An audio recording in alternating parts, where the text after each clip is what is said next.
welcome to tonight's episode of Beyond Focus TV. I'm your host, Lydia Patel, and as always, I have a very special guest for you. Kimberly Brutus is going to be with me for the next 30 minutes, and let me tell you, we have a lot in store. You're definitely going to enjoy tonight's segment. Stay with us. You're watching Beyond Focus TV. Beyond Focus TV allows you to discuss contemporary topics affecting the Caribbean people on both a national and local level. The show features informed guests who offer insight, debate, and evaluate various issues. Beyond Focus TV builds on the station's mission to provide useful information to the Caribbean people in New York and abroad. Beyond Focus TV, where our viewing audience can get educated, informed, and empowered.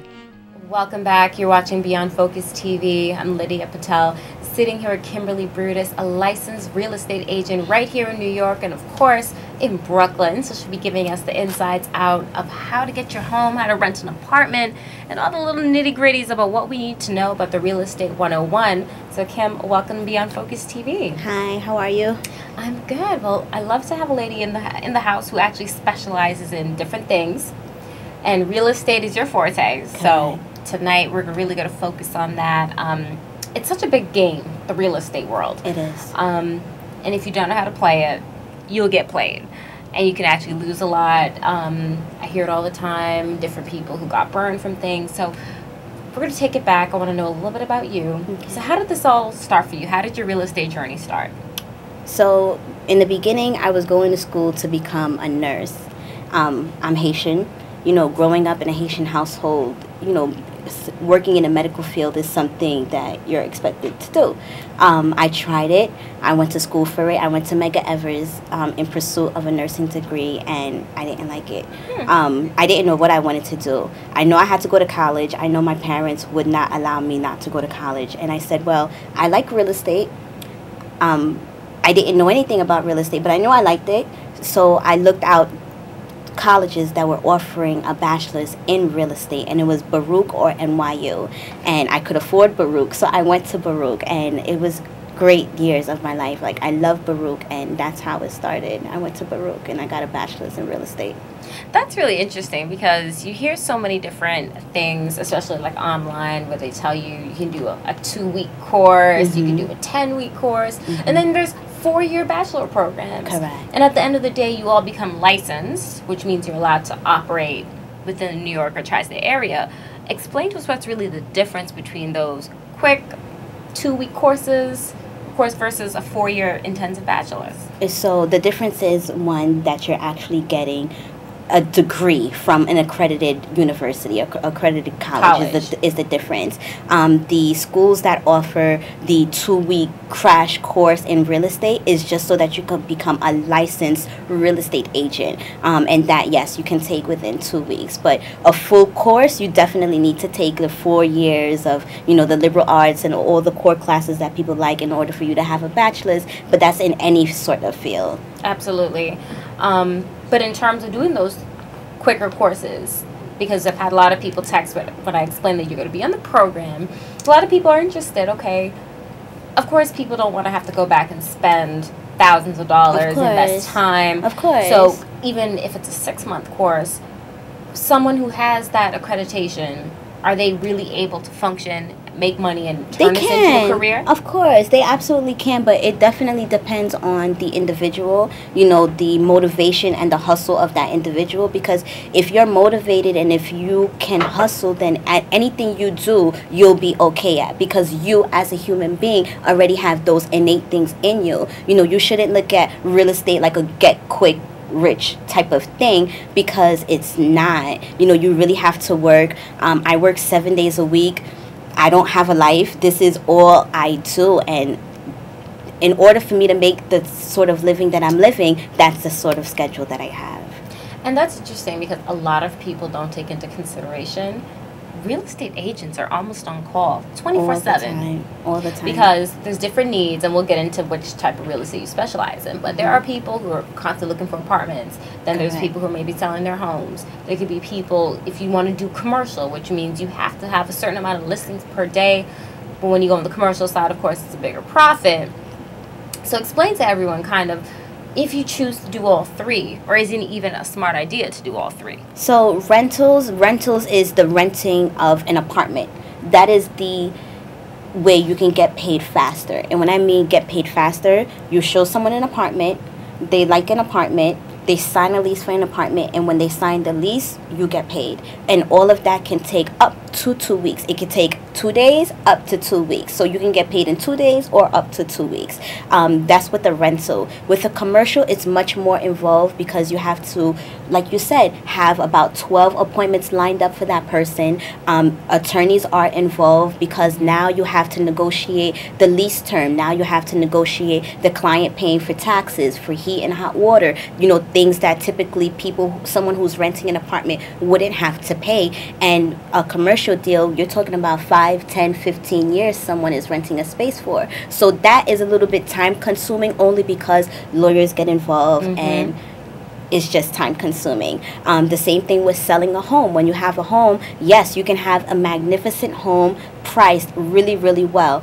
But unless the person is coming in with all cash, it takes 45 to 6 months to close on a home. So it may take you 45 days to 6 months to get paid on that single home. So rentals, that's why there's more rental agents as opposed to agents that do commercial or agents that do sell homes. That is really interesting.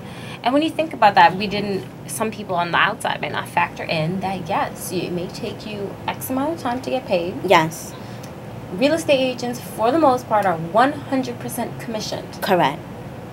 So you have to save. If this is a field that someone is looking to go into, I would say save, and not save 3 months, not save 6 months. Save where you feel comfortable. Where if there's a month that you don't get paid because you didn't close any deals, you're not stressing. You're not like, oh my gosh, how am I going to pay for my rent? How am I going to pay for my car?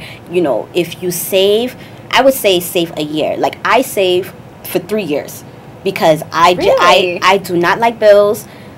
I don't like bills. I don't like creditors calling me. I don't like owing people money. So for me, having the peace of mind of knowing that my bills would be taken care of in the event that I didn't make any money a particular month has 100% helped me because I've always been able to remain calm and not have to stress about not being able to close a deal a particular month.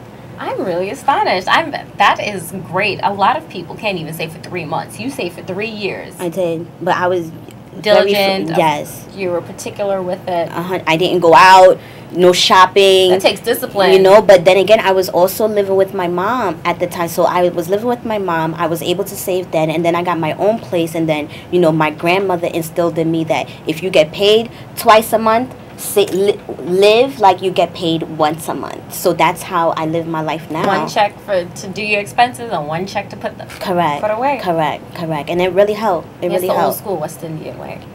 I know. But it does serve us well. That's really good tips that you're sharing with us. So for you personally, Kim, you dabble mostly in the renters? Yes, I do rentals and commercial. That's what I'm doing right now. I have a few commercial spaces available in Crown Heights, a few commercial spaces available in Bushwick, and right now it's the commercial that really has my focus only because it's so time consuming. I have a few rentals that I'm doing. I'm working on a few sales, but right now what I'm really working on is commercial. Well, hold that thought. We'll take a quick break. We'll be right back. You're watching Beyond Focus TV. Stay with us.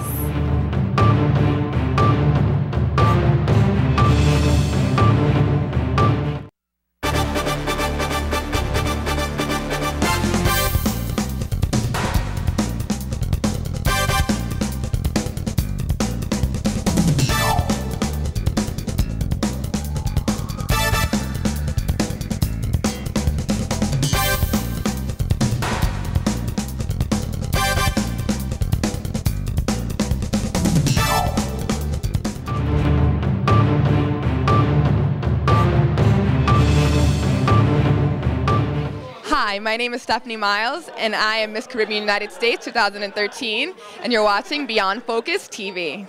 Welcome back. You're watching Beyond Focus TV. I'm Lydia Patel, sitting here with Kimberly Brutus. Definitely doing a great job informing everybody on what's going on in the real estate world, and I'm so thrilled to have you here because real estate is definitely a big business. You see so many different agents in Brooklyn. You see everyone have their little picture up and to call them.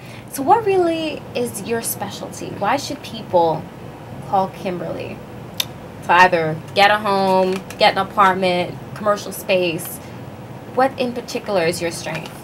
The hands-on approach. Like, I work with everyone as though no one knows anything about real estate, and majority of my clients don't know anything about real estate. Absolutely And right. I have been told that I listen very well. I have a great amount of patience, because you have to understand, Brooklyn is changing, and many people are coming to Brooklyn for the first time. Many people are bypassing Manhattan and coming into Brooklyn. So they don't know anything about anything. And being that the real estate market has changed so much, homeowners now also don't know, okay, what is my home worth? What can I get from my home? So I have been told that I am a great listener, and I make people feel comfortable even though they don't know anything. And by the time you're done with me, you will know everything. You're gonna know. Yes, you will know. You will know, right? You start at a point where you don't know, but by the time we're done, you'll know.